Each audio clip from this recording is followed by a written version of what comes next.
think I was I had bumped up.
Anybody hear me?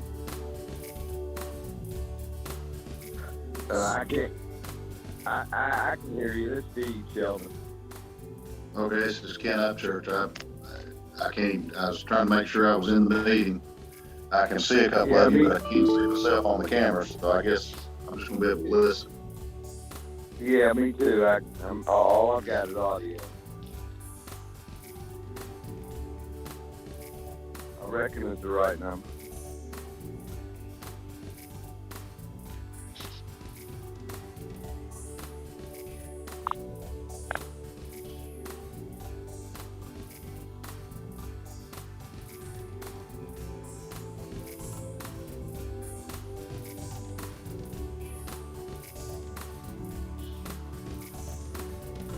I see them making political statements during the interview.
Hello.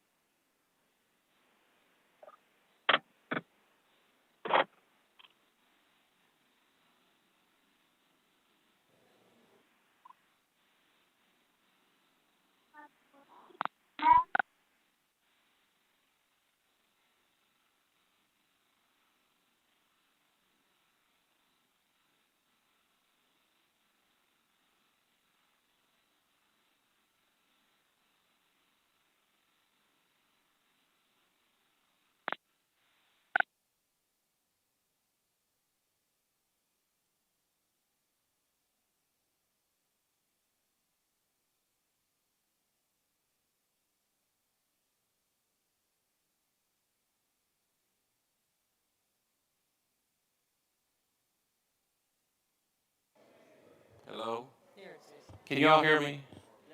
We'll start at 8:45. Okay.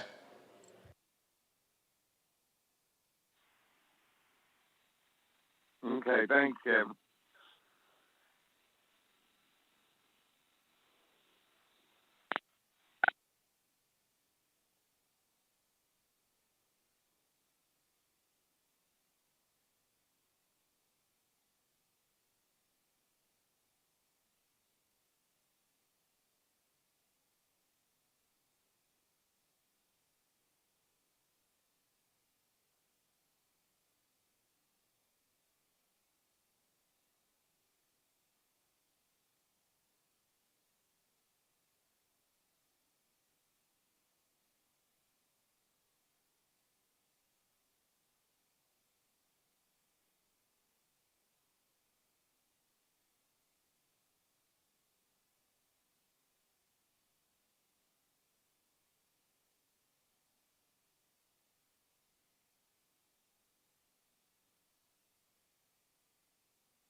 For those that have just got on Zoom, we will be starting in 5 minutes.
I'm gonna try to get in the meeting right now. Hold on.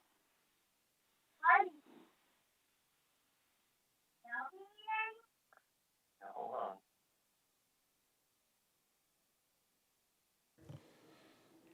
Okay, everybody, we'll get started now. It's good to see everybody spread out with their masks on. And my name's Kevin Bradshaw. I'll be chairing this State Government Joint Committee. Some rules about the equipment. If you're here on site, you got the new microphone in front of you that you might not be used to. You push the center button where the little person's mouth has the waves coming out of it. You push that one. It took me a minute to figure that out. That is what you push when you want to speak here. Now, if you're on Zoom, please make sure you're on mute and until you have a question and or a comment or roll call. If you're attending remotely and have a question, text Roberta over here, or use the chat box. We are monitoring the chat box for us to recognize you.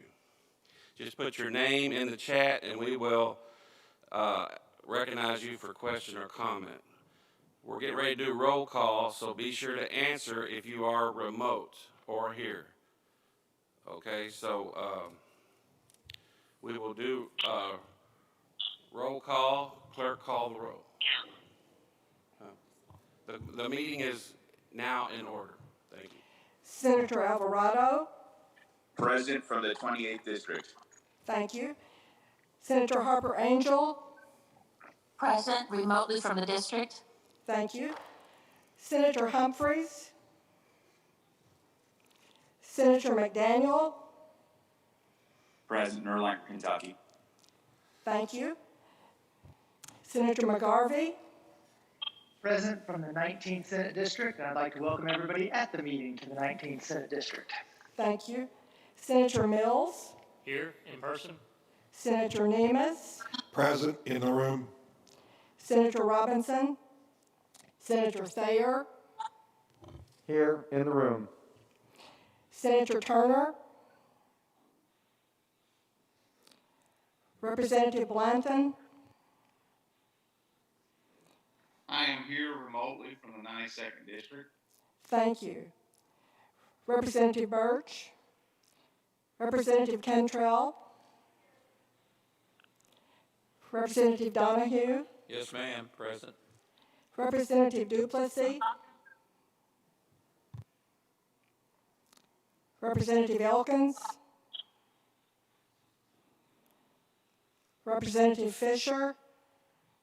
Present remotely. Thank you. Representative Flood. Representative Glenn. Representative Graham. Representative Gravis. I'm here in the office, please. Thank you. Thank you. Representative Heath. Present in the room.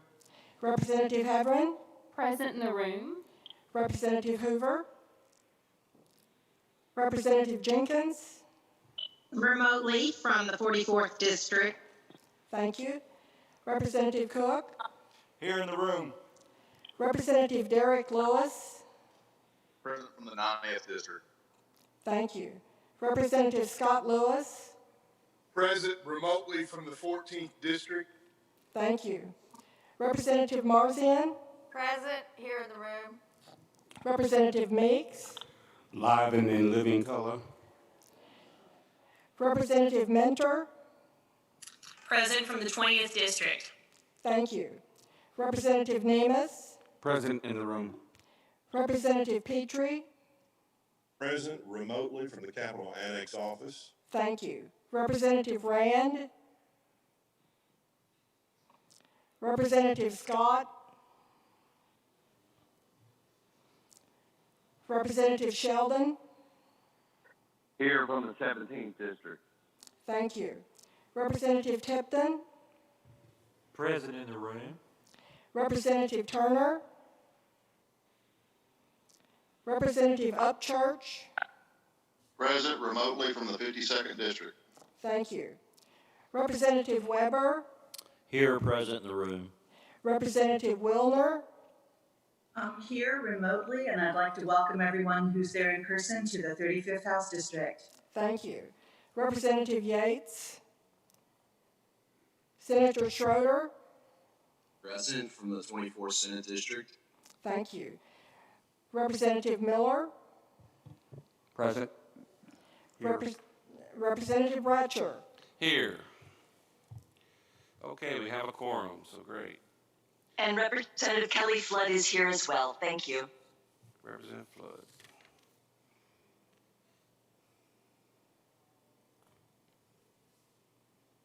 Okay, I'd like to make a motion to approve the minutes from the July 28th meeting. Do I hear a motion? Without object, okay, got a motion, and I hear a second. Second.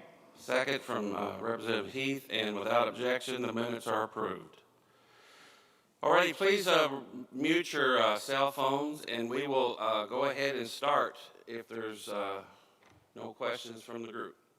If the County Clerks Association will please approach and identify yourself.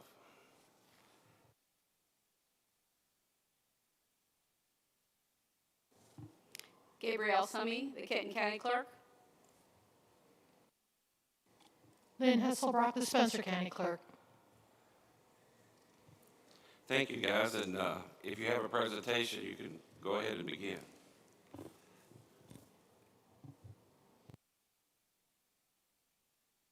Hit the wrong thing, sorry. We don't have an actual formal presentation as much as some remarks based on what we had as far as what the primary looked like, what the general is going to look like. That would be great. Okay. And just a couple of touches on legislation that was started in the last session and we hope to revisit for the upcoming one. It's really good that Lynn and I are here. She's going to give more of a perspective from a smaller county and I'm the third largest. So the primary itself, I won't lie, it was pretty much a struggle for everyone just because of the timing issues of when things were decided and then being able to implement them very quickly in our offices. You can't throw enough staff at something that was this momentous, this big, and it's not something that Kentucky's technically built for. So that being said, which was a real heavy mail-in process, we did it, and we did it well. And so I'm really proud of the clerks across the Kentucky because everybody did what was the best for their county, and it worked. And everybody, I believe, felt like they had an opportunity to vote in the various ways that were offered to our offices as well as Election Day. Kentucky, or I'm going to speak to Kenton County, we had a 26% turnout. That was the highest we've ever had in a primary in Kenton County. 22% of that was by mail. Now that was the focus for the primary to do. I know that the focus this time is to more shift towards in-person voting, so there will be more in-person voting available in all of our counties as well as Election Day. And right now, all of us are still working on the regulations and how that's going to look for our specific counties, Kenton versus Spencer versus any other county in Kentucky. So that being said, it's an unknown. I think it will not be an easy way to move forward. We're all considering how to best use our staffs because most of our offices are now open to the public for all the other things that we offer to the public, which is, again, cars. We have a lot of marriages, a lot of notary publics. I mean, and under those particular umbrellas, believe it or not, the mortgage industry, it's been phenomenal, the amount of recordings we've had as well. So, you know, I feel like I should be a general in the Army right now because of the logistics I was able to pull off. So I'm not sure they'd give me my bars. But that being said, it was very interesting, and so we know what worked and what didn't. And the regulations are a little different this time, so we're kind of having to shift. But I will let you know that at this point, the public really wants to know what's going on, and the public is ready and to move forward with whatever is out there. So we know that once we have our plans in place, we need to really communicate well to the public, and we hope once you all who are representatives, we can give you those plans, you can also help us educate the public on the best use of our offices as it relates to this election. Lynn, if you'd like to.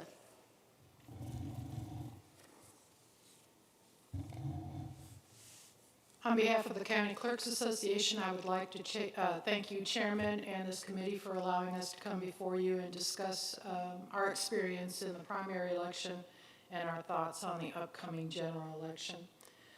As Gabe said, she is the third largest county in Kentucky, and I am probably mid-sized to small, so our staffing is a lot different. Our resources are a lot different. We were tasked with a pretty monumental job in the primary election, but because county clerks worked very, very hard and our community stepped up to the plate to offer voting in several different options to voters, it was a successful election, and people came away and were very happy with what they had. In Spencer County, I'm the chairman of the Board of Elections by default, and as the chairman of the Spencer County Board of Election, I want to say that we truly appreciate the efforts that the governor, the Secretary of State, and the State Board of Elections have made to ensure that our voters can cast their vote in a safe and secure manner. In Spencer County, our voters are very engaged. In the 2016 general election, Spencer County had the highest voter turnout in the state with 67.88% turnout, with the average of the state being around 59%. We're very proud of that, and I'm very proud of that. We have voters that want to get out and vote, no matter what obstacles they may have to overcome, and they want to vote and have options, so we will do our best to present those to them. In the primary election, we had around 32%, while the state had about 28%. To compare 2016 with 2020, I just have some numbers I'd like to present to you. In our 2016 general election, Spencer County had less than 300 mail-in ballots, which was around 3%. In comparison, in our 2020 primary, we had 3,500 mail-in ballots, or around 70%. So you can imagine going from 3% or 300 ballots to 3,500 ballots. Took a lot of work and, again, a lot of logistics, as Gabe said. So in the general election, they're predicting 75% or better turnout. If that happens, we will be looking at easily between 11,000 and 13,000 mail-in ballots. That's going to present a problem staffing-wise, logistically, getting ballots, getting the equipment these people need, and several other factors. And I'm concentrating on the nuts and bolts and the mechanics of boots-on-the-ground elections, so that's where our primary focus is as county clerks. Ballots won't be available until mid-September. So the portal is now open. It's been open since, I understand, maybe Friday, Monday. As a small county, we've already got 500 ballot requests in the queue. If that keeps up by September 15th, when we will be able to start processing ballot requests, we're likely to have a few thousand ballot requests. So we will have to have everything in place by that date, so our ballot processing committee can hit the ground running and start processing those ballots. I hope it'll even out, the workflow will even out over the days that follow. Again, my ballot processing committee did a phenomenal job, and we could not have had a successful primary election without them. So another difference in 2016 election versus 2020 election is the recruiting and the training of precinct officers.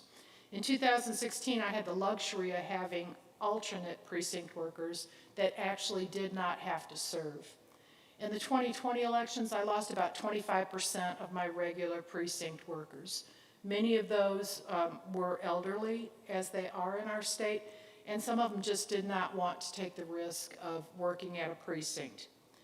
Again, in 2020, in the general election, we will have to not only recruit and train precinct workers, we'll probably have to train them remotely, maybe some in person, but we will have to recruit them to make a commitment to work an extended period of time. Since the election will be run over 3 weeks plus 3 Saturdays, we're actually asking our precinct workers to take a part-time job for 3 or 4 weeks.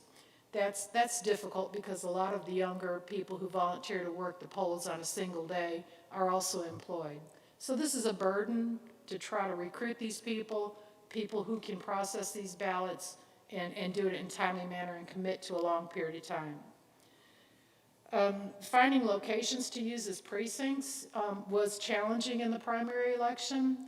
If you remember, we were in the peak of COVID cases, and a lot of the locations I used in the past, frankly, did not want us in their buildings. Precinct workers didn't want to work. Some of the locations were unavailable. I used the high school as my voting super center on election day, and that was a blessing.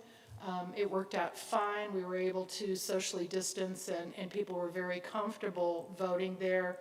And as a side note, our health department noted absolutely no spike in positive COVID cases after our primary election. So what we did worked, and people were very cooperative in social distancing.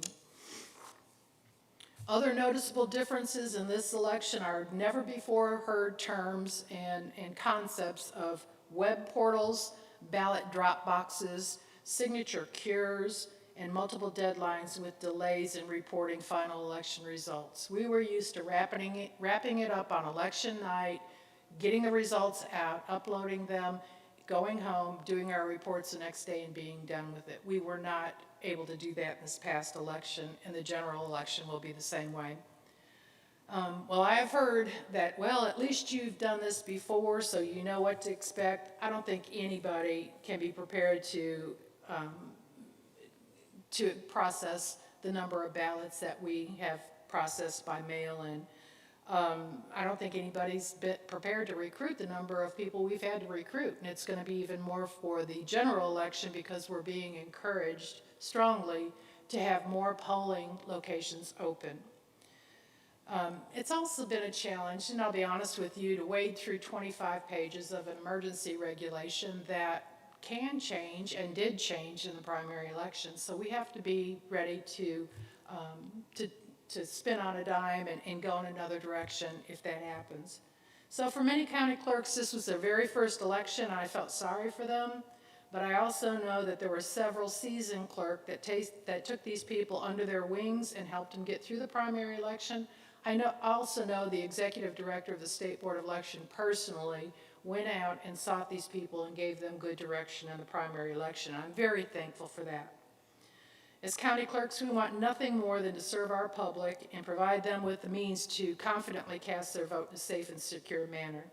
I think it's safe to say that the primary election was a big challenge to every county clerk on some level, but I truly believe that the primary election was such a success because of the dedication, the commitment, the resilience, and most of all, the hard work of every 100 county clerks in the state of Kentucky. I'm proud of them, and I'm proud of our state.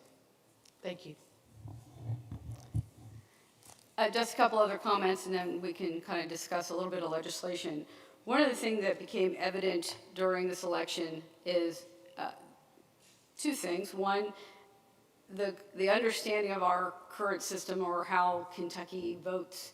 I'm very close to Ohio, so a lot of people's perceptions were based on what they heard about Ohio elections and everything like that. I believe that we need to look forward to a more ongoing educational component. The Clerks Association feels that we should offer to you all a more understanding or practical approach of how our offices work. We would love to offer that to you.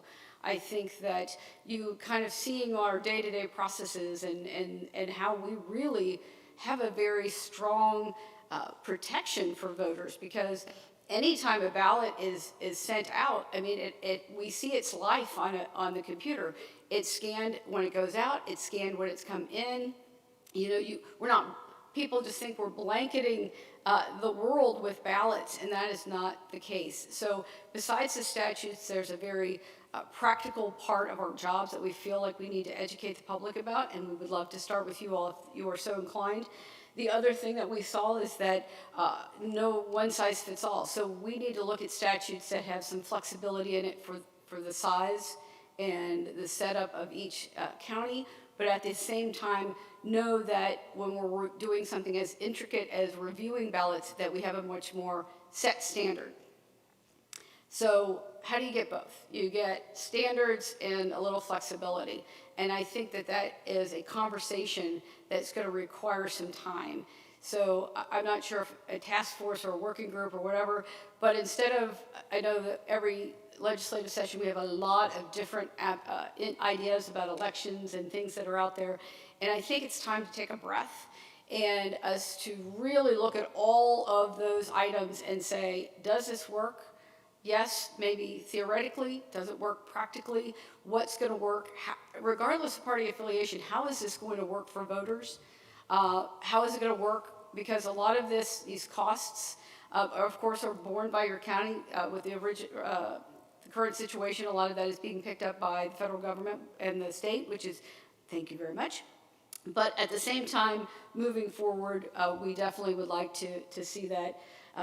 Regardless of what's going to happen, the primary, even if COVID didn't exist, presidential elections always have long lines. And there's going to be even super long lines, not because of just CDC regulations, but there's a lot on our ballots. Kenton County has one of the most complicated ballot setups ever. We always have 57 different ballot faces. Okay, that's just 57 different combinations of ballots that I could provide a voter. That doesn't mean that I don't have more than that. If I was to do a true precinct by precinct, I'd be at 134 different ballot faces. So knowing that, that kind of lends me into my next thing, which is redistricting, or the census in that we would like, I know in the last legislative session there was a potential redistricting advisory board, and the Clerks Association would just ask if you allow us a seat at the table with that. But also if with the redistricting that potentially apportionment that we do for our counties is done after the redistricting is done. So those are kind of some of the legislative things that we're looking at, along with some of the things that happened in the prior year, which were mainly in House Bill 388, which was kind of a nice list of things that helped make the current statutes cohesive and more easy to use.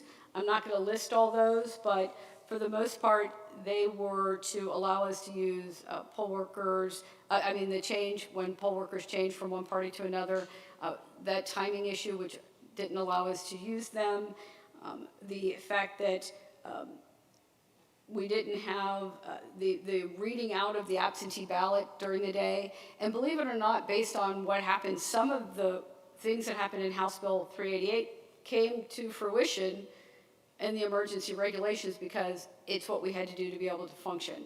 So some of this has already been done, it's already been vetted, so I think it's good to revisit pretty much everything that is currently within there. And again, I do want to give a shout out to the State Board of Elections and the IT staff, because some of what happened, and I hate to say that a crisis sometimes makes you get to the point faster, but it did. There are some really excellent things that came out of this, and one of those was the barcode. That provided us an opportunity to really track that person. That gave even more security, not less, to what was going on, because when I sent it to that person, I know when it went out, and I know when it came back, and it was that person. The other thing was the portal. Regardless of when it does or doesn't open, it has made it so much easier for a lot of people, including our staffs, for people to basically go through and self-identify themselves through the system. And of course, it requires a Kentucky driver's license. And a lot of people think that, oh, they're just going through the portal and requesting it for others. It doesn't allow that. So those are the two things that we hope just stay in place moving forward. There were some other positive things, but I'm just going to hit upon those two. And legislatively, we're looking forward to working with you all on any ideas, but we definitely feel like a real good conversation about what worked, what didn't, what is a conflict in the law, what's in House Bill 388 that came to fruition during the pandemic, and see if we can get those issues passed. Is there any questions?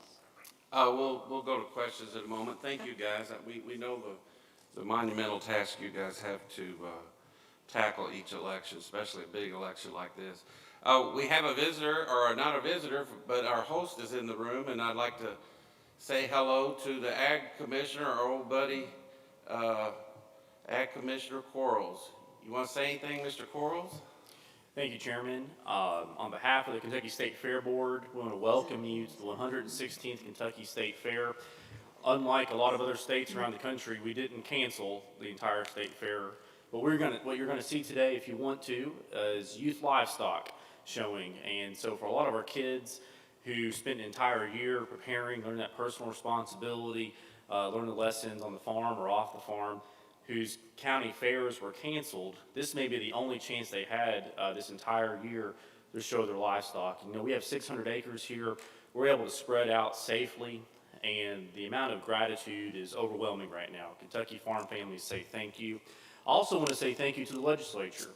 Due to your work and the Kentucky Ag Development Board, you probably have seen some improvements on this property. Cardinal Stadium completely demolished and expanded our parking capacity. The front gate, if you drove through the front gate, brand new. And so we were also trying to make some cosmetic changes around the facility as well. We're very gracious that you're here. I know there's going to be several committee meetings. If I or my staff can be of any help to you, or if you'd like to see any of the livestock showing today, please let us know. We're happy to escort you out. And we're wearing masks. We're implementing CDC guidelines, and I think that, yes, in fact, we can have events in Kentucky while following the rules at the same time. And due to the subject matter from the testimony this morning, we'll be producing a video encouraging 4-H and FFA members who would like to serve as poll workers to contact your all's offices across the state. That we've got a lot of folks that may be looking for something to do, and you're looking for poll workers. We're going to try to get some farm kids out there to help out with the elections. We'd like to welcome you, and we'll see you later today. Thank you. Thank you, Mr. Commissioner. That picture I put on Facebook of the pumpkin that was 1,300 plus pounds is getting more comments by the minute. That was amazing pumpkin there. Thank you all so much. Thanks for being here. Thank you. Chairman Miller. Thank you, Mr. Chairman. I do have a question, some questions, if you could indulge me. First relates to early voting. I'd like to know, what was your percentage of people that voted early compared to your total? And what do you expect that percentage to go to in the general?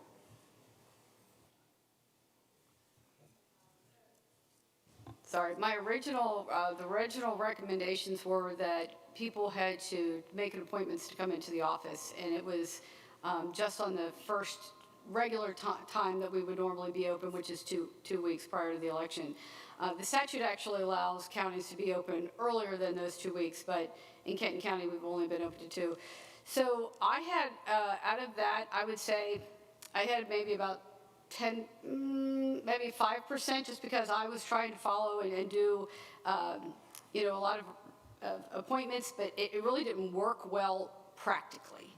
It just was very hard to maintain, so we eventually just said, if anybody's interested, please come, which was unfortunate because then it resulted in lines and it was very hard to keep people distancing. So now, without having to do that, we will not be doing appointments, and we will be doing just the October 13th through November 2nd.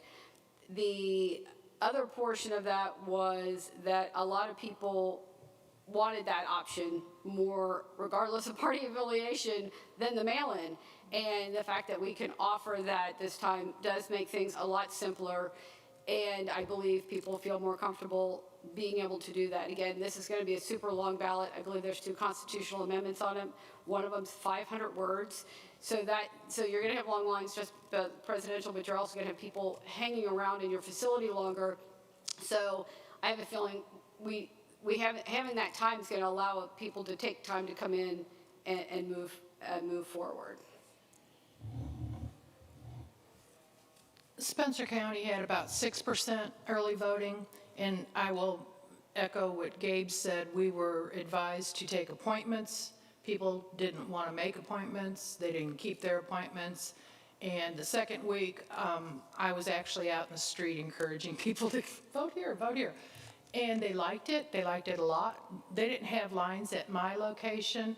And I'm thinking that the early voting, if we can get it out and publicized, I'm going to have more than one location, and I hope to do a mobile unit as well and advertise that very, very well. I'm hoping people will use that because they really did like that option. You think it's realistic that we could, excuse me, Mr. Chairman, if I can follow, that we could have a third of the vote come in early in person? I'm sorry, what was that question? I've heard estimates as high as a third, 33% of voters could come and vote early. Do you think it would possibly get that high if it was publicized appropriately? I don't think all I have to go by is the primary election, and the voting wasn't in my office like it normally is early, so that kind of confused people, but our office was closed to the public, the courthouse was closed to the public, so it was another location. I think if we advertise it aggressively, I think we can expect 20% maybe at the most in my county, but that would relieve a lot of the pressure on election day itself. But people in my county, 30% of them voted in person, 70% voted by mail. I'm thinking more people will want to vote in person if those options are available to them. So we're going to try to accommodate that. Thank you, Mr. Chairman.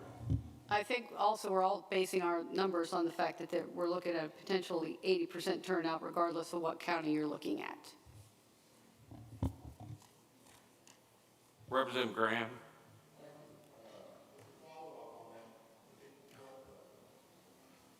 Can't hear you.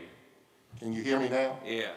To follow up on the comments that you just made, so with you expecting 80% possibly turnout, which is great, have the counties decided how many voting centers will be set up within the various counties? I know in Franklin County there were 3 voting centers at the 2 high schools and at the old plant board. But have county clerks been talking about expanding the voting centers in the counties because of this high voter turnout at 80%? Yes, but I call it election math. At this point, I have to see how much equipment is left. So I'm already decided, if out of Kenton County, I have 138,000 voters. If 80%, that's 110,000 votes. I had 25, like I said, about 25% choose to do the mail-in. A lot of them then turned them in and voted on election day. But if I have the same percentage, which I don't, I think I'll be at 40%, that's close to 60,000 ballots. If I have about 60,000 ballots, I have to reserve at least 30 of my scanners to be able to handle that influx of mail-in ballots. Now, if I have early voting, I have to reserve so much equipment for people to walk into my office. That's going to leave me with so much equipment for scanning for election day. So I definitely will have more than one location, and my locations have been pretty good. I've been visiting all of them to see how I can go through and do the CDC and make people, but at that point I can't have all of my precincts open. Right now I have 105, but they're all condensed currently into 50 locations. I can't have all of that because I won't have enough equipment to accommodate it. So again, I'm down to most probably about 20 locations in Kenton County, but we are doing that with the understanding that on election day, we need to let our public know what their options are up front. And hopefully, if I have 2 early voting locations, election day will be, it won't be as momentous, but at the same time, give people more options so that I can spread out that percentage over more than one place. So, Mr. Chairman, can I follow up? So if an individual in Kenton County is in one side of the county and can't get to a precinct that is closer to their home, would they be able to vote at that center that they're close to at that time before 6 o'clock? I've already done, every county's going to have to be a little different. One of the regulations says I have to have a super center open on election day, and that's going to be my office. Okay. But with 57 different ballot faces, I can't have print on demand in all of those locations. And for me to make sure or ensure that my voters are getting the proper vote, I've basically reached out to all my mayors and said, let's have community centers, and you help me decide where those people are going to go. So if you're in Villa Hills, you're likely going to your already existing voting location, but it will look different because I won't have 5 different precinct tables available for them. They'll just walk in, go to a set of clerks, get their ballot, because the whole city has exactly the same ballot. Go in the center to vote, and then on their way out, they can scan their ballots. And again, that allows me to have the ability to use less people, distance people, and use the less equipment that I'll have available. So we will be educating in Kenton County that, yes, we'll have one super center at my office on election day, but for the most part, it will look very similar to what they're accustomed to on election day on a regular basis. And they would get notification as to where they would. Yes, they would go. We as a County Board of Elections has chosen to do that because, first of all, most of the public want to go where they're accustomed to going. Some people I had to move because of use of equipment and use of spaces, but they need to know where they're going to go. And so we're going to do what we can to advertise, but for me to send literally to every voter and not just households because things get lost in the mail, that's a good $60,000 hit to the county to be able to send them that, but we feel like That's the only way they're gonna know, besides advertising and having the cities advertise where people need to go. And then we always have our backup plan that if somebody needs to, on election day, vote in one place, they can come to my physical office in Covington. So what about small counties like Spencer County? Can you answer those questions that I've asked the county clerk from Kent? So are you referring to early voting or on election day? Early voting and election day. Okay, early voting, we're going to have at least 2 locations. One, I'm hoping will be a mobile location that will go in various locations because Spencer County has some very, very rural areas. So we want to take the voting mechanism to where the people live to allow them to vote. Any voter in any precinct will be able to vote anywhere in Spencer County, both early and election day. Election day, I plan on having at least 3 precincts open. Geographically, we have tried to place them center of the county and in the far reaches of the county. There's one area, though, that just does not have a suitable location. So all of these 3 precincts that are open on election day will be equipped with ballots and machines that will accept any voter in the county to vote. Are most rural counties doing what you're doing, having? The election plans are in the works right now. The emergency regulation was just passed last week, so we were just given these guidelines. But counties are preparing with their local board of elections on how many locations they're going to have open, and we will submit those plans to the Secretary of State, the governor, and the State Board of Elections for approval and move forward with that. But I think most small and rural counties do plan on making their voting locations voting super centers so everyone can vote there. So last question, when will the ballots go out to the voters?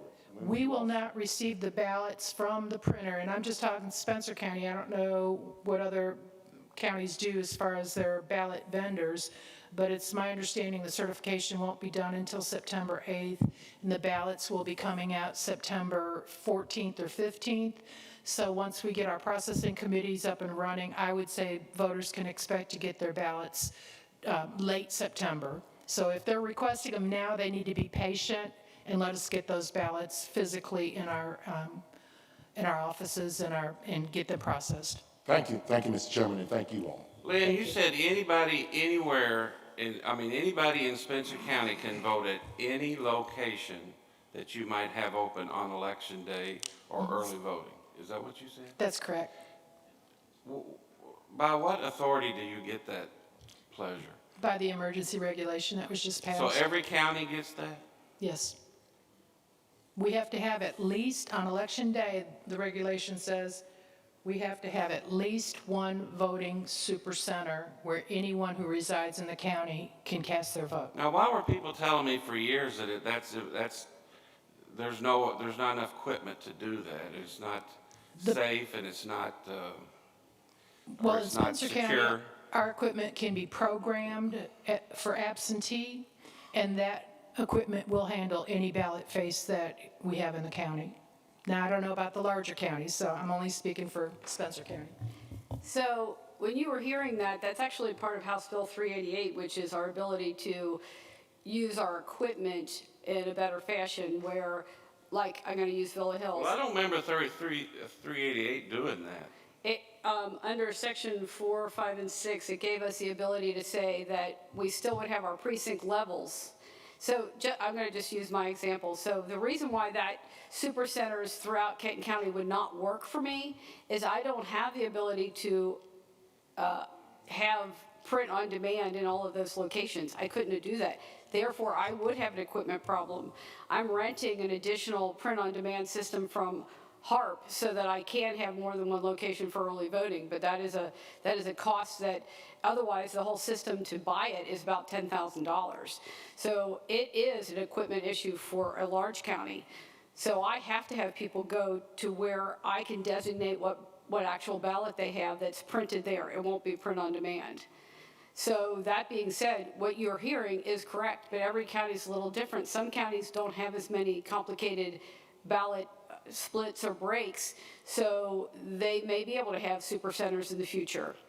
What we asked for in House Bill 388 was not to necessarily say we want super centers for the future, but when we're buying new equipment, if I am in a regular situation with Villa Hills, they have 5 precincts, and they all have exactly the same ballot, I still want my precinct by precinct results, but I want to be able to let them use one scanner because it's the same ballot, and then that scanner is programmed to print out the tally or the result by precinct, and it does have the ability to do that, and it has the ability to do it now, but our statutes have never allowed us that latitude. Representative Tips. Excuse me. Thank you, Mr. Chairman. I've got to get that off so I can talk for a minute. I want to thank both of y'all for being here. I'm going to take some personal privilege and brag on Spencer County Clerk Lynn Hess-Brock. As you can see, we've got to do an excellent job there in Spencer County, and she is correct. Our voters are very engaged. I'm very fortunate. Jason Denny over in Anderson County and Kevin Mooney in Bullitt County, all do great work, have good communication. Just a few questions about the primary versus the general election. I know that there are some differences in the regulations. And do you see any significant challenges from these differences that you're going to have to overcome? Or what do you see as your big obstacles? Well, I know a lot of this is going forward. We're going to have a discussion about what we need to do permanently. But on these emergency regulations, what are some of the challenges that you see in the general now and maybe long-term going forward?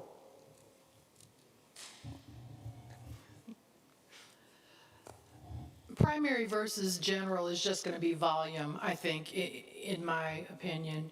It's going to be finding more precinct workers, and I know the emergency regulation allows for precinct workers to work 6-hour shifts. That's a big problem for us. We're already having difficulty recruiting precinct workers, and I do want to thank the State Board of Elections for providing an online tool for precinct workers to volunteer. There's still the factor of training them. A lot of these people are first-time precinct workers, and this election doesn't look like a lot of elections that we've had in the past, so the training we've used has got to be modified a little bit. So we're going to have more precinct workers. We're being encouraged to have more locations. We're going to have to purchase more physical ballots, and they're not cheap. In order to allow anybody in the county to vote anywhere, we will have to be prepared to have ballots at each of those locations. That's going to be expensive. In addition to that, we have to have ballots for our ballot processing committee. So the expense is going to be more than a normal election.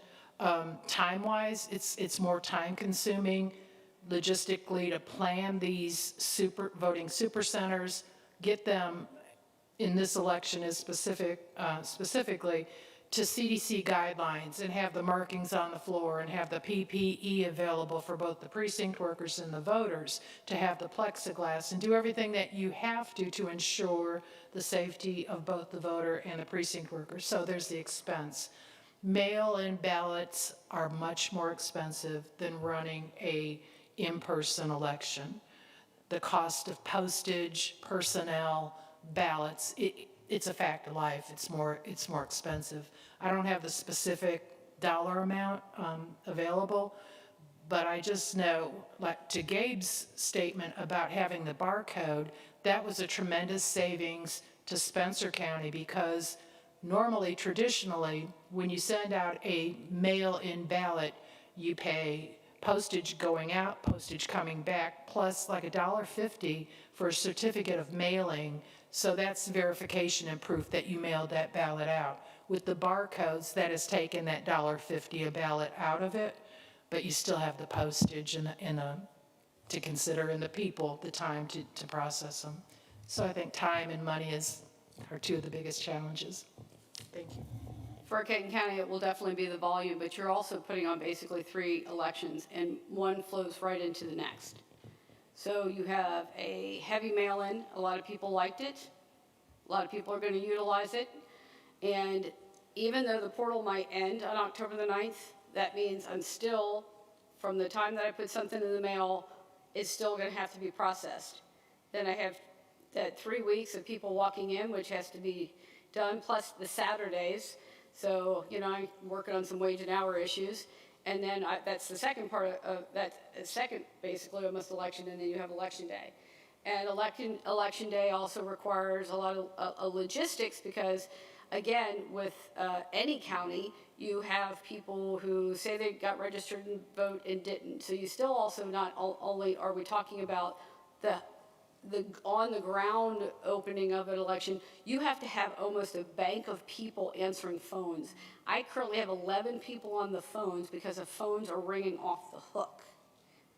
And so that's, I don't know where I'm supposed to go, all these things. So we are trying to communicate that. So it's literally like having 3 major elections. So for me, it is the volume, it is the personnel. I'm actually not having an issue with poll workers at this point. Shout out to all my Kenton County poll workers, yay. They're doing awesome. But it is trying to make sure that those people are safe and that they are willing to do what needs to be done. And again, setting it up. So again, logistics is a big part. Mr. Chairman, could I have a follow-up question? Absolutely. Well, I appreciate your work on that, and thank goodness in 2021 we have no scheduled elections. So you've got some time to catch your breath, we can work through this. My next question deals with absentee ballots that are spalled. We know that there are certain percentages that do not qualify. There's a missed signature. Do the regulations allow county clerks and the election boards, and is it feasible to contact those people who maybe missed a signature? Is that something that's done? Is that feasible? Is that allowed? So as part of the working group, and I appreciate being able to be party to that, to speak along with 3 other county clerks on that, the statute's very clear about how you would review a ballot, but actually in practicality, different things were happening, and that's where I come down to the standards. So we put in the regulations, and they were approved that just because someone missed a signature on the outside, you shouldn't just stop there. Okay? So we said we need a signature to verify that person is who they say they are, but if it's not on the outside of the envelope, can we open it up and see that there's a signature on the inside? So there's very many scenarios written in the regulations that kind of err on the side of the voter to make sure that we're looking more at because we need that signature. And then if there are certain things that are wrong and we reject that, it's not automatically all out. That person will automatically get a note from the State Board of Elections that says, you have an issue with your ballot. Basically contact your county clerk so that they can give you the instructions you need to be able to cure or fix what the issue was. So that means a higher percentage of your ballots will be accepted and then, of course, processed. Thank you, Mr. Chairman. You know, I go on a slow burn thinking about how this thing's panning out. You know, the legislative and the original statutes is there hardly anything left of the original statutes with this hodgepodge of new plan? I'm not getting on you guys. I just go on a slow burn and start thinking about it. It's just, other than the first Tuesday in November, everything else has basically been changed. And it's not a time to editorialize here, but forgive me. It's just amazing how much the people's statutes are just tossed aside and a hodgepodge is put in place, and hopefully it works. Just because it worked in May doesn't mean it'll work in November. But this is what we're left with. Representative Weber. Thank you all. Good to see you again, Lynn. I wanted to kind of dovetail some of what Representative Tipton said, was talking about the spoiled ballots. First of all, can you give me what kind of percentages? I know, Lynn, you said you had about 3,500 mail-in ballots, and I don't remember if you said from Kenton County. So what are you looking at in terms of numbers of those ballots that required additional attention other than simply scanning and recording the vote? And then give me some sort of idea as to that time frame. How much time is being invested in handling that absentee ballot if it does have an issue that needs to be addressed? Because I'm trying to get a feel, as we're talking about considerably higher voter turnout in another county that I represent, Bullitt. I mean, we're going to be looking at tens of thousands of possible mail-in ballots. So what does that translate in terms of personnel time to deal with those issues to ensure that that ballot is either meets the requirements to be counted, or you have to go an extra step and notify that voter and try to get that issue corrected? Give me some sort of idea if you don't mind. Out of a total of 5,000 ballots that were cast, 1,500 were in person, 3,500 were by mail. We had approximately 150 that had some error. 120 were rejected because there was no signature on the outer envelope. That was statute. That part of the statute did not change in the primary election, and those ballots were rejected. An instruction sheet was put in every mail-in ballot and specifically said, sign the outer envelope, sign the inner flap, or your vote won't count. People chose to not read the instructions. Also, in the general elections, that has been changed by part of the emergency regulation, Section 17, which has 12 scenarios basically on different ways the ballot can come back. No signature on the outer envelope is no longer grounds for rejection. You go a step further, and Gabe can probably address this because she was part of the working group. It's pretty complicated. There's 12 different scenarios, so when these ballots come back, the ballot processing committee is going to have to be very well educated on what counts and what doesn't count. I do see that we're going to be curing more ballots in the general election than we did in the primary. I'm going to try to be prepared to do that. My staff will be prepared to do that. We want every vote to count. Every vote that can possibly count, we want to count. And I think the modifications that have been made from the primary to the general will help that. Also, the ballots, the envelopes that the ballots will go out in will be highlighted where the voter needs to sign. And that will be, I'm sorry, this is cutting in and out. So we're trying to give the voter every opportunity to have their ballot count. And we're trying to point out to them on the envelopes, you need to sign here, you need to do this. So we're going to try to educate our voters as well. So to give you some Kenton County statistics, is it on? Can you hear me? I talk very loud. I'm the sixth child, so I can pretty much talk over anybody. I had sent out 32,000 ballots. I got approximately about 26,000 of those back. 8% of those were rejected just based on the fact that they either didn't have a signature on the outside or a signature on the inside. And if there were, if one's missing at this point per statute, but per the regulations, we were talking to a lot of people, not just a small amount of clerks, and everybody was doing it differently. And, every county board was making decisions. We felt like there had to be some consistency on how these were being reviewed. That's why we came up with the different scenarios that everybody was kind of doing that we felt that they were comfortable with. What is intrinsically the one thing that you need to prove that voter, and that's a signature. And if the signature's not on the inside, but it's on the outside, but it's on the inside, we need to make sure, we wanted to give as much opportunity for that vote to count. So that's why we came up with the different ways that people were already putting in place anyhow and were voting for at their county board level. So I think that by changing some of this, my percentage of votes will be accepted. Again, we did everything we could to fix anything that was of an issue. One of the things that is interesting with the portal is that a voter can track themselves along the way here. So now they're very cognizant of where they are in the process.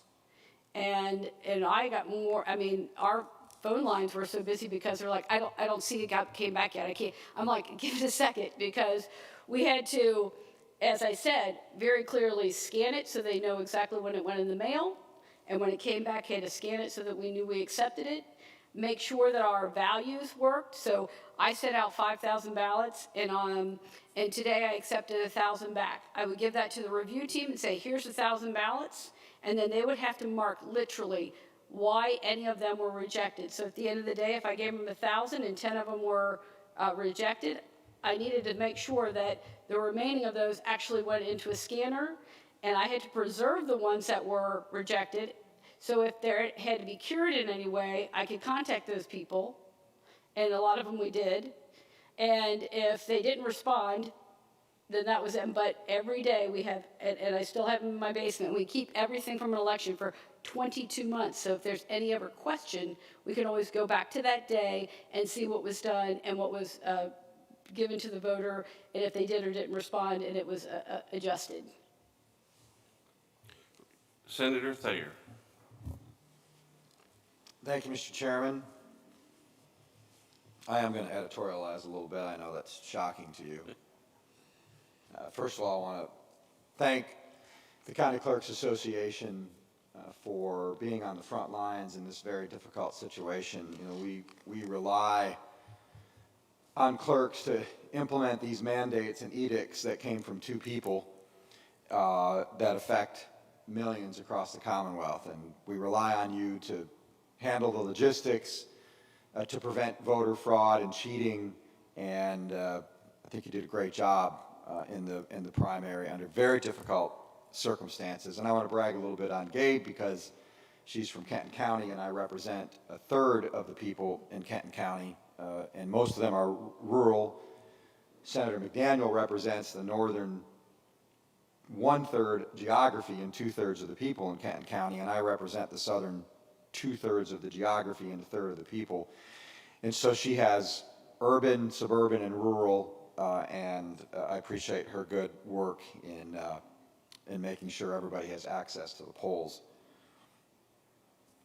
I am, as everyone knows, a very strong advocate of the current statutory requirements for voting in Kentucky, which means I favor in-person voting on Election Day as much as possible, limited absentee voting with excuses. That system has been developed over a number of years in Kentucky and has worked well. I understand the difficulties in doing that. Doesn't mean I agree with everything that was done in the primary, and I certainly don't agree with everything that's going to be done in the general, but that's not the fault of these folks. They just have to implement it, and so I want to offer my gratitude there. So there were a lot of complaints and concerns that in most counties, I think all counties, there was only one voting location for in-person voting on Election Day, and I know that that's going to change, thankfully, in the November general election. I understand we're not going to get back to the normal locations. Hopefully we will in 2022. So I have two questions, and the first is, what are you all going to do to educate voters on the expanded but not usual precincts for in-person voting on Election Day? Because they won't be able to go to their normal voting location in many cases. Sure. Again, very unique, and I think the one thing, and I'm not sure if I answered your question all the way, is again, I'm kind of taking this day by day to see how we're going to go, and yet at the same time have to be a plan of action. So how to best educate? Well, I'm in a market that is mainly controlled by Ohio media, so they've been very kind to let some of that, but a lot of people don't watch the news. We don't really have a whole lot of newspapers. Nobody reads them, nothing but good, bad news in there. So we are working on trying to figure out how we get it into the household. So we're doing everything we can, and that's why I've elicited the help of the mayors, because their city councils are on there. They're going to help educate their particular citizens to where we're going to go. And so we're hoping, as the County Board of Elections, to send a letter to everybody. Not everybody's going to be able to do that. Advertising dollars, we don't have advertising budgets. We hopefully, and again, people only pay attention to what they do, so it is going to be a struggle to try to educate everyone on what your specific county is going to be able to do. In Kenton County, again, I'm trying to have as less of an impact for everybody. I'm already using facilities that are already being used as polling locations. I'm just having to put additional precincts in them. And I'm trying to make it like a city center so I can say, hey, Villa Hills, go, everybody for the city goes here. Your city, go here. And then in the county, that's a little bit difficult because there's less buildings for me to use that meet all the other requirements of ADA and all those, as well as CDC rules. So that has become, I've literally been traveling the county, going from building to building to walk through it to see how it's going to work. That being said, you also have the disadvantage of literally wage and hour. I mean, I live in my building, and I'm already figuring that's what I'm going to have to do to pull this off, because I can't keep my employees there, even as much as I would love to, you know, all night long just to pull this off. So to best answer your question, I'm still putting together a plan, hoping that those who are going to be impacted by what we do in our counties help bring that to the citizenry.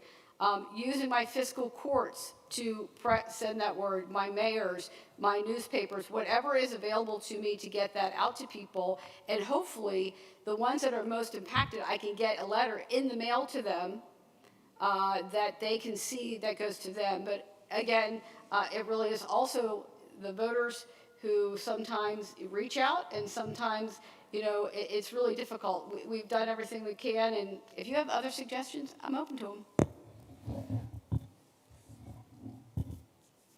If I could just chime in, Spencer County is a whole lot different than Kenton County.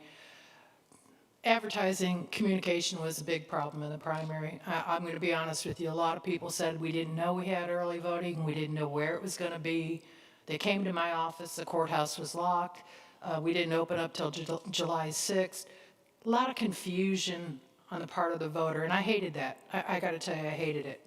In Spencer County, we have a newspaper that comes out once a week. So you get the news, whether you want it or not, once a week. I took out 2 full-page ads and a half-page ad in the newspaper, and people still said, I don't read the newspaper. Mm-hmm. We got on social media and tried to promote it on social media, but any of you that are on social media knows that it gets distorted, you get commentary, and it turned into a bigger negative than a positive. So what we're going to do different in the general election, I know it's hokey and I know it's small town, we're going to make flyers and we're going to put them up all over in town, say vote here, at the grocery store, at the veterinarian's office, at the library. We're going to do that kind of advertising. City water bills, city and county customers get those. We're going to try to put something on the water bills. We're going to do the newspaper ads again, and you know, we're limited. We're very, very limited, and we hope to educate people to know that there's more places in the general election. 2 of my 3 locations are current or past polling locations.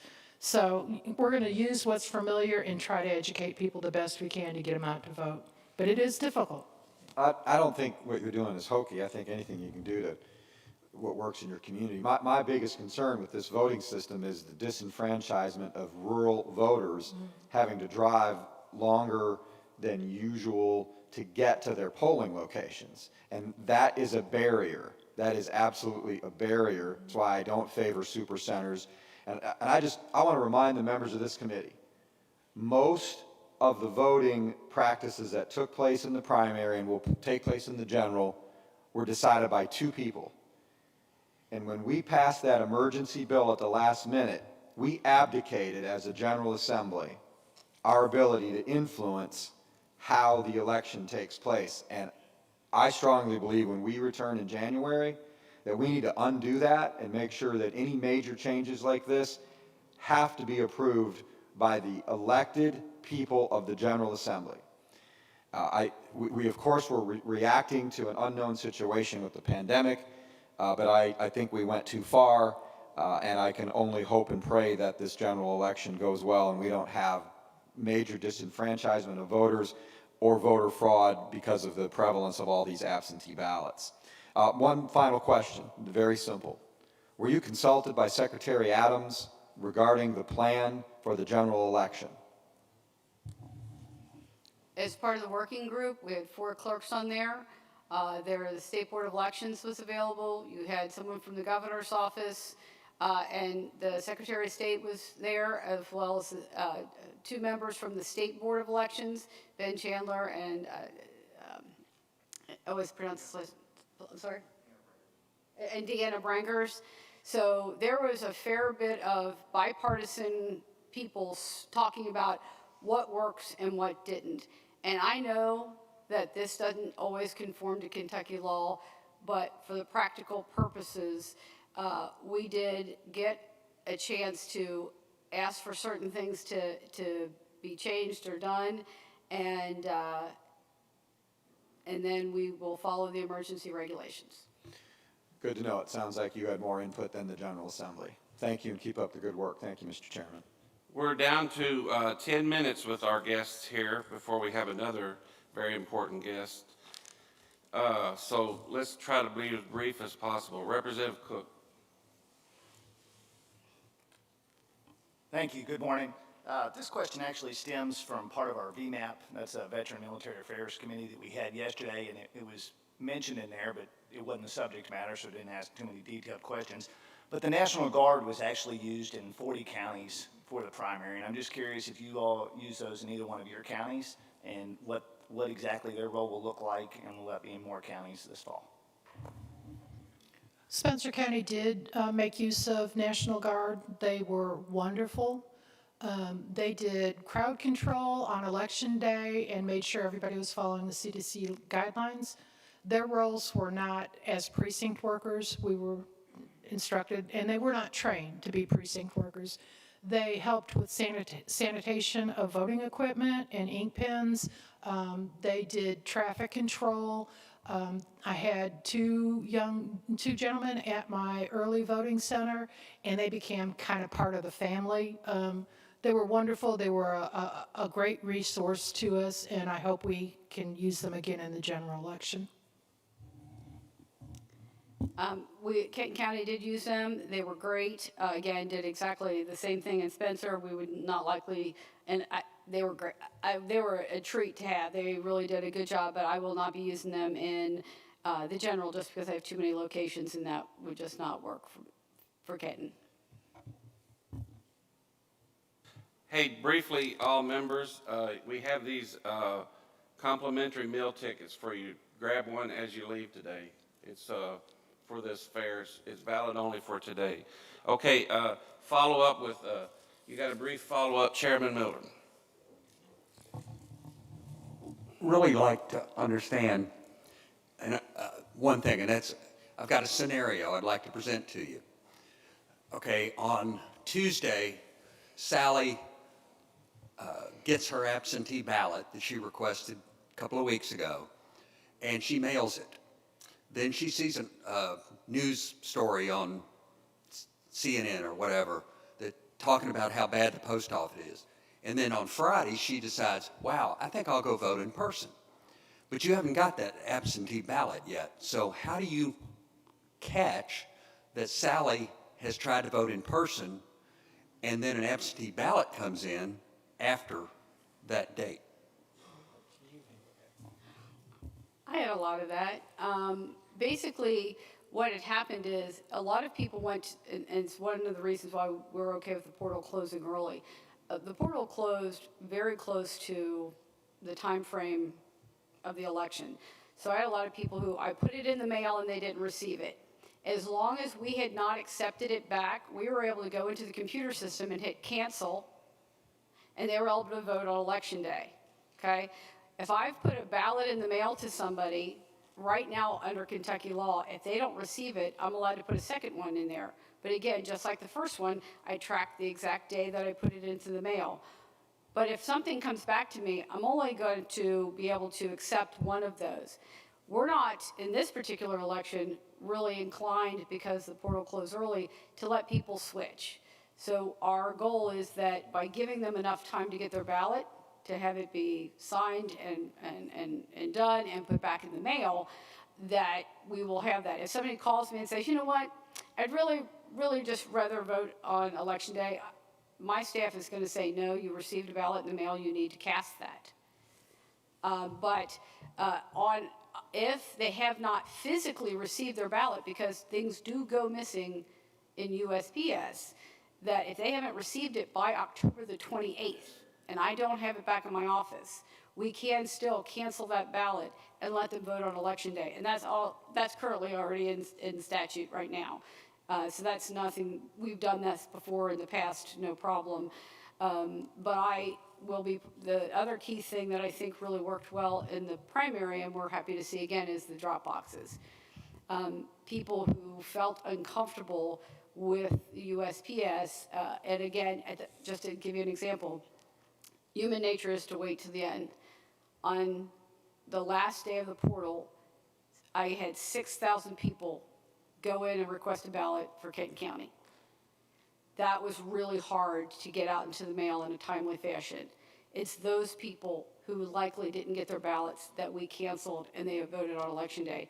I didn't have, shockingly enough, what we told them is hold on to them until after the election, right? Vote it in person and send them back to me.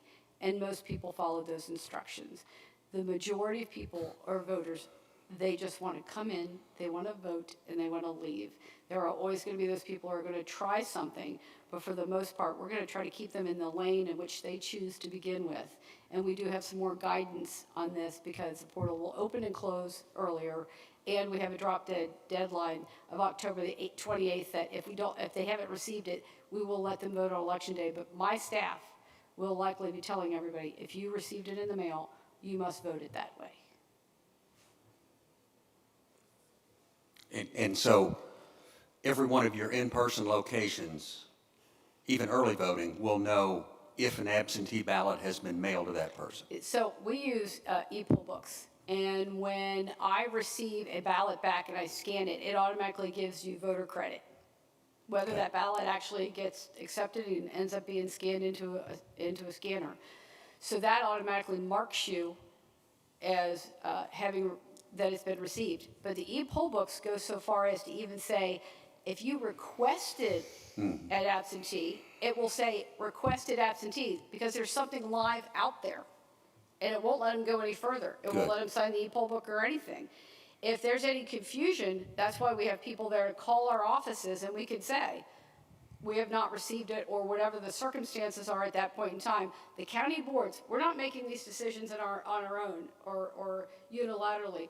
Our county boards are meeting and we're saying, we've got a person with this situation where they're saying they didn't get a ballot. We don't see that it's ever been received, but it went out 2 weeks ago. Are we gonna let that person vote? Just like with provisional ballots, it requires a county board of election decision before we're gonna let them proceed. So it doesn't happen, we don't let the poll workers make those decisions. They're calling our offices. And, Mr. Chairman, that's the way it will be in all 120 counties or just in Kenton County? No, that is the statute, and that's how it happens in every So it 120 will counties. happen, every live polling location will have that access? Yes, and actually on, I don't know if all counties use e-poll books, but for the most part, that's the one thing that is, I think, saved a lot of time, especially if people have super centers. They can see what's happening with that person, and they can see that they've got an absentee ballot requested, not received, requested. So if I say, well, you still have plenty of time to fill that ballot out and send it back to me. We have drop boxes. You don't have to wait and put it in the mail. That's going to help guide a lot of people to use what has already been sent to them. Okay. Thank you. Okay, I got 6 minutes and 7 more speakers, so let's be brief. Senator Mills. Thank you, Mr. Chairman. This is a short question, but it's related to voter identification. Statistically, will you accumulate statistics on how each voter identifies themselves and how many people exercise the exception that's going to be available? Will we have those statistics countywide, statewide, at the end of the election process? So I don't know if they were necessarily kept in the past in the same way that we do now. Because of the paper ballots, we've always had a voter ID bill, just not a photo. So what has happened is they would mark the handwritten roster, and they would mark how they identified that person, and those statistics were kept by the state board. Now with the e-poll books, you do the same thing, and they are keeping those statistics. But with the e-poll books, what happened was a natural progression because the clerks, knowing how quick it was to get people through the line, started requesting people to give them their driver's license. And it made it so much faster. So you're seeing a much higher percentage of people using driver's license to identify themselves just because it was a convenience for the poll worker. In Spencer County, our poll workers are trained to ask for a driver's license. They know that they don't have to get a driver's license at this point in time, but they always ask for one. And I would venture a guess 99.7% of the voters presented a driver's license automatically. So it's not, it's not been a real problem. Senator McDaniel, you hear me?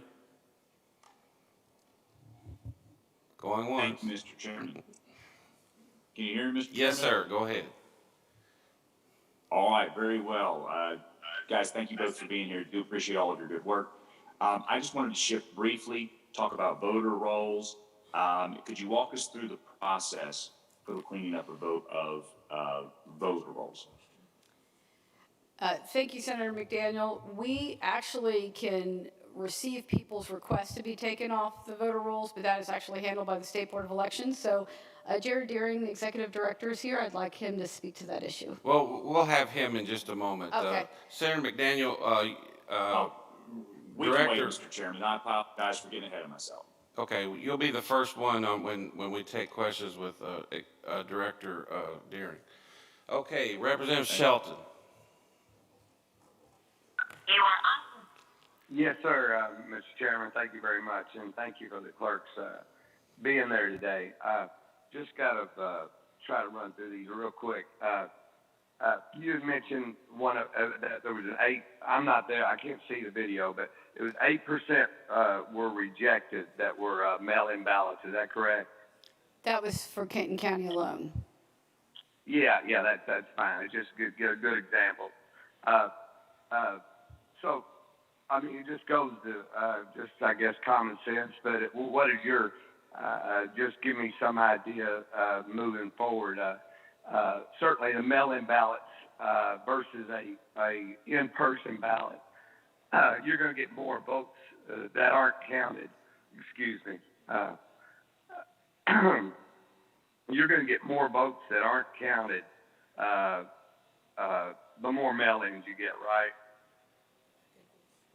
Well, because of the issue, how many were rejected in the primary, we put in the regulations or asked for the regulations to have different scenarios that wouldn't automatically reject them just because they didn't have a signature on the outside to reduce the numbers that were to be rejected. In the primary, we were already required to cure any signature issues. So if your signatures didn't match, we were already required to do that. That's the same in the general. But to also, it's hard to cure something that doesn't exist. So one of the things was we looked at, we need a signature to make sure that that person is who they say they are. Yeah. So if it's not on the Yes, ma'am. outside, but it's on the inside, we said that was sufficient for us to move forward in reviewing that person's ballot. Yes, ma'am. I just wanted to I realize that, and I do believe, I guess what you're trying to do is minimize the number of rejections, and certainly that effort is appreciated. However, we're going to get more votes not counted if they're mailed in versus if somebody was in person and could ask questions or could have their ballot reviewed before they put it in. That's I just want to establish that fact. Absolutely. Okay. And then the other thing that kind of concerns me is that you were talking about the election board meeting and you all discussing and putting these, getting all this together, which is great. Tell me, did you come up with an established set of ground rules to review mail-in ballots that is not different depending on the county clerk, or is not different across the state? Do you have an established, consistent review of the mail-in ballots by each county clerk that will be the same across the state? To answer that, I'd say the statute gave some guidance, but is not very clear. So what you were having done was the county boards were saying, when we're reviewing these ballots, and this is prior to the primary, so this is your everyday election that we would have, you had people who were looking at things a little differently, and you weren't having true consistency across the state. So after the primary, we said, okay, we need consistency, and everybody's following the same rules and reviewing these ballots. So that's why under section, I think it's section 17, section 17 of the regulations, we said, let's write out the scenarios so everybody is doing exactly the same thing. Okay, so that the answer to the question is everybody will be reviewing them exactly the same way, and if one ballot gets rejected in one county on one side of the state, that same ballot in theory would get rejected in the other part of the state. I kind of want to disagree with my counterpart here. Prior to implementation of any of the emergency regulations, there was a certain set of guidelines on what to reject and what not to reject. County boards of elections had, I think there were 10 criteria. If this was missing, you rejected it. So I think we had statute in place that were followed by most of the county clerks anyhow. The emergency regulations kind of changed that, but Gabe is correct. In the current emergency regulation, there are very, very specific guidelines to follow. Okay, we have to move on. Go ahead, Steve. No, that's good. I'm good. Representative Marzion, you'll be the last one today. Thank you. Thank you so much. And I'm over here. I don't know if they see me, but I want to thank the county clerks all across the state for their flexibility. I'm so impressed with how devoted you are to making sure people vote, and it's so refreshing to hear that. You're hardworking, you're making sure that the ballots count. And here in Jefferson County, Bobby Holtzclaw also did a great job. Although we only had one in person, I think we had about 70% mail-in. And it went well, it was easy. I did mail-in. You did have to read the directions to make sure that you put your signature everywhere, but I was so impressed with how in a very difficult COVID situation, the flexibility that all the county clerks showed to the state. I think it was really fabulous. So, and I guess I want to say that the two people, Governor and Secretary of State, bipartisan, realized that COVID and people were at risk, that old people like me are at risk to come, and they are two elected officials in the state, and I think they made really good plans and provisions for everybody to get to vote. My question is, in these times, are just at the ballot, mail-in, how much fraud did you see? Because all the stats say it's like minuscule, but did y'all have any instances of fraud? The only thing I saw that we reached out to somebody is we had a signature mismatch, contacted it. It was a woman who, she saw her mom's ballot going in the mail, and she saw she didn't sign the outside of the envelope, so she signed it. Yeah. And we contacted her because a signature mismatch is a signature cure, and she was really upset and kind of freaked out a little bit and got taken care of, but she didn't want it to be invalidated by the missing signature. Right. So that was resolved.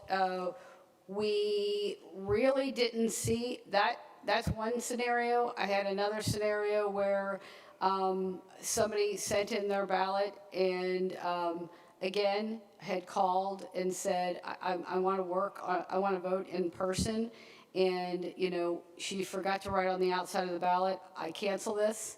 So when we got it in, we saw that she had voted, but she wrote it all the way on the ballot. So we had to open up the envelope to see she didn't put it where we told her to, and that was it. So that was not fraud. And so as a matter of fact, just to answer your question, we did not.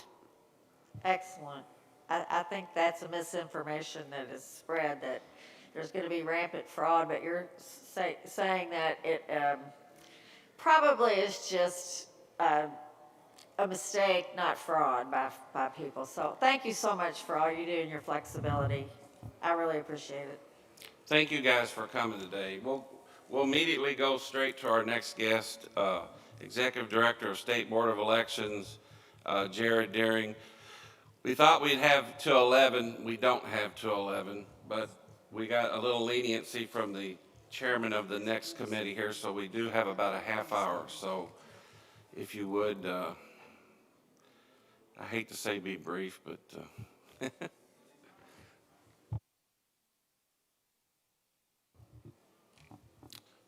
Chairman, members of the committee, thank you for having me here today. I will keep my statements brief to give the members more time to discuss and have questions. A little over a month ago, I was asked to testify to the United States Elections Assistance Commission, specifically on how the Commonwealth was able to enact and implement a successful primary election. My response to this question was that our success was in large part based on a bipartisan effort. It was through the leadership of Governor Beshear and Secretary Adams, as well as the members of the bipartisan State Board of Elections. That being said, I would also like to recognize the contributions of this body, who made it possible for the governor, the secretary, and the members of the State Board to enact these changes in a bipartisan process that made Kentucky the model of how to implement an election during a pandemic.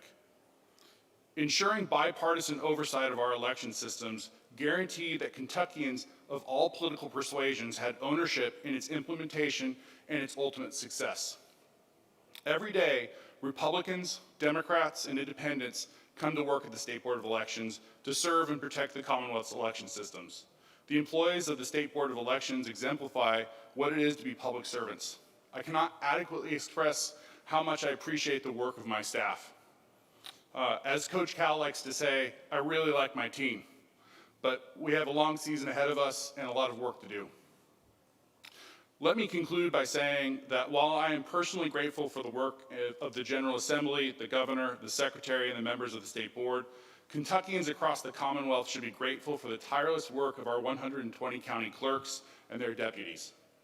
Their dedication and service help to keep our voters safe and our elections secure during unprecedented challenges. Thank you again for having me here today, and I look forward to your questions.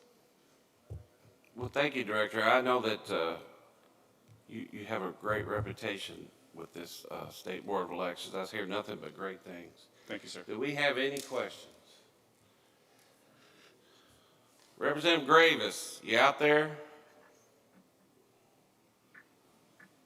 Joe? Mr. Chairman, Sir, I'm here, Mr. Chairman. If you don't mind, if one of the presenters would be kind enough to let us know, please, and let me thank them for their selfless and unselfish and dedicated service to Kentucky. I'm very grateful for all that they do.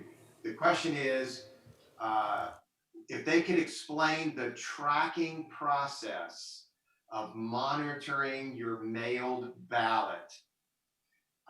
Could they explain how the ballots are tracked if you don't have a computer or internet service? And what is the cutoff date that a vote will be counted if there are mail delays? So tracking process to monitor your ballot. What if you don't have a computer or internet access? And what's the cutoff for your ballot to be counted should there be mail delays? And thank you very much. Thank you for the question. So in the emergency admin regulations, the date to return your absentee ballot was set as a postmark on Election Day, so November 3rd. What we're trying to address from both the state perspective as well as the county perspective is, one, we closed the portal a little bit earlier this time. One, that's to allow the counties the ability to be able to effectuate the turnaround of all those ballots and effectively deliver those to the voter themselves. At that point in time, what we are asking the voters to do is return those immediately. Do not wait. Don't wait until the last day to effectuate your vote. While that is absolutely your right to do, it is not a good plan to do so. Just like we have multiple opportunities for voters to be able to vote in person, Waiting until 3 minutes before the polls close is absolutely your right to show up, to stand in line, but it's not a good plan to effectuate your vote. So again, we're asking voters to vote early. That process, the goal of which is to make sure that, one, that ballots are counted effectively, that the clerks have time to process those appropriately, and for the voter to have time to be able to send them back. Because, again, and I'll state this, the majority of our mail in Kentucky actually goes through another state before it comes back to Kentucky. So most people don't know that when you deliver a piece of mail into a mailbox that's maybe a block away from where it will ultimately go, it actually leaves the state before it comes back. That process has been in place from USPS for many years now, as a matter of fact, several decades. If you are in eastern Kentucky, it goes to Charlotte, West Virginia. If you're in Kenton County, it goes to Cincinnati. If you're in western Kentucky, it goes to Evansville, Indiana. So again, there is a process here. We work very closely with the United States Postal Service. Their rank and file and their leadership in the Commonwealth is exemplary. They do an amazing job for us. They are very key and crucial partners to us. And we work with them on a regular basis. That being said, there are normal constraints to this process. We're urging voters, if they apply for an absentee ballot, to cast that ballot earlier.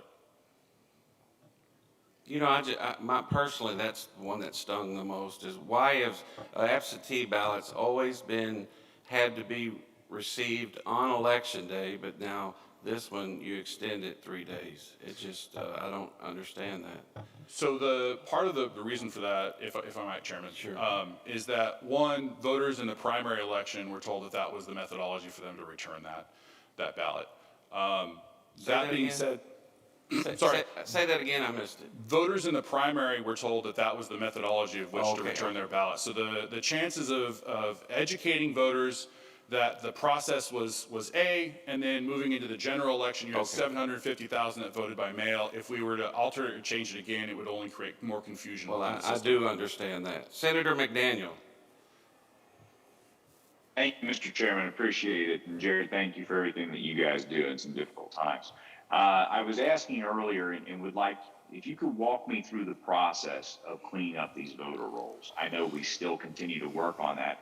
And kind of from point A to the end state of actually removing someone who's not on the rolls. I actually came across somebody, actually this morning, who's been dead for 5 years.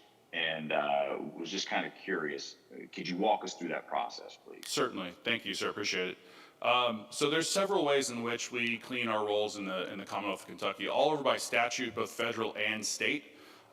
In a general normal process, the way this would work is over several election cycles, we track the voter roll system.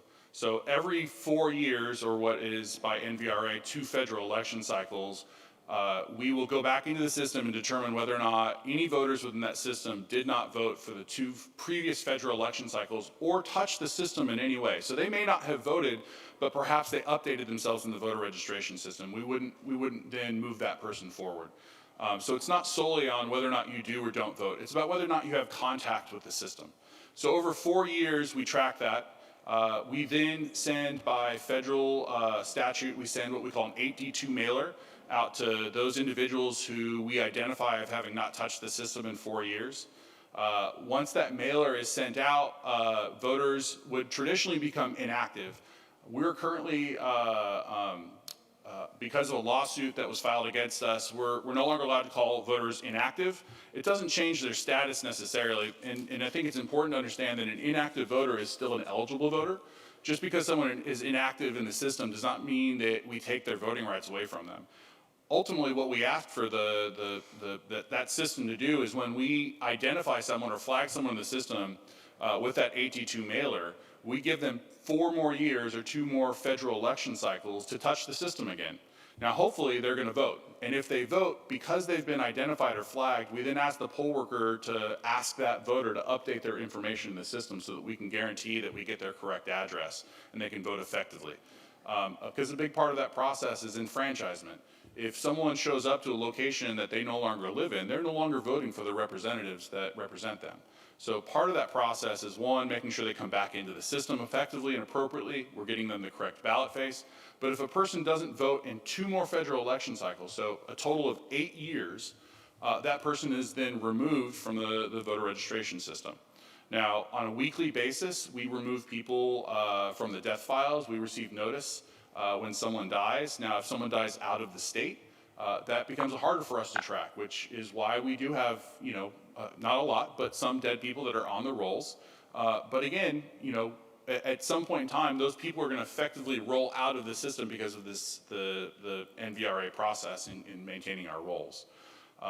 That being said, we in the primary election, and I want to reiterate this, that the primary election and the goals of both the work group, the secretary, and the governor were to have an effective election. But part of that was a balance on both sides. And part of that is that we sent out a postcard to every single registered voter of the Commonwealth for the primary election that notified them of the changes of the election. But what we also did is we utilized that opportunity to help us clean our rolls, to have an effective registration system. And to do that, what we did is we now track that postcard as it comes back. We'll scan it into our system, and we'll set what we call a return mail date. And once that return mail date is set, we will then send them, per NVRA and federal law, an 8D2 mailer. Once that 8D2 mailer goes out, those individuals will have 2 federal election cycles to touch the system. Otherwise, they will be removed. That primary election and that postcard we sent out will do more to help clean our rolls effectively and appropriately, not based on whether or not someone did or did not vote, but rather solely, did they still reside at the address at which they're registered? And that hopefully is that goal again. List maintenance is not evil in itself. It is not good in itself. The practice itself is either designed well or not. And what we believe in the State Board of Elections right now is we have a healthy system that we are actively working to clean our rolls appropriately and do so in a way that does not disenfranchise voters, but helps clean our rolls so that we can have a more secure election at the end of the day. Thank you, Mr. Chairman. Representative Wilner, are you out there? Representative Flood? I'm sorry, I'm here. I was having Okay. trouble unmuting. Just a very quick question. And it's just how, when there's a problem with the ballot and it's disqualified, how is the voter contacted to let them know? Thank you, Representative Wilner. The process is threefold, but there is a ministerial role that the state plays in this process. So because we set up a system that includes barcodes on all of our absentee ballots, both as a way to help the process logistically, but it's also a security measure through that process. And it's a security measure both in securing our elections, but also protecting the voter. So if a ballot irregularity were to occur, the clerk, as they're scanning that ballot and identify the irregularity, they have a button in the voter registration system that they push. It's a very simple process. Once the barcode is scanned, that process immediately comes up for them on a screen.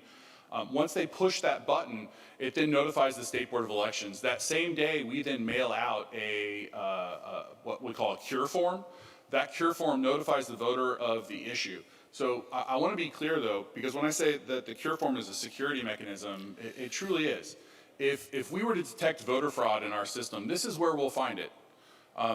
Giving a signature cure is not an added bonus to letting voters have an extra shot at the ballot, which I know a lot of people have said.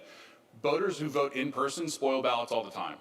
Voters make mistakes. We try to err on leaning towards the rights of the voter, but we also have a secure system in place.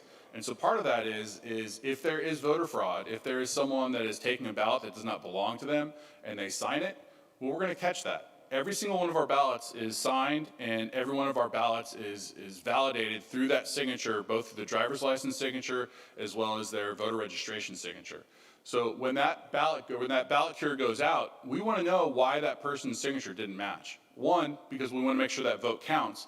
But two, if that's not the individual who cast that ballot, they're not going to return that cure form. And if you don't return that cure form, we want to know why. And so part of that process through the securing of our elections is turning over those cure ballots that are not cured. Now, again, I know that part of the process here is the expectation that, you know, we're only trying to change things to change things. We're not. We're trying to make both a secure system that will work for voters, but also secure our elections. And the CURE form is part of that process. Representative Flood, you're the last question of the day if you're there.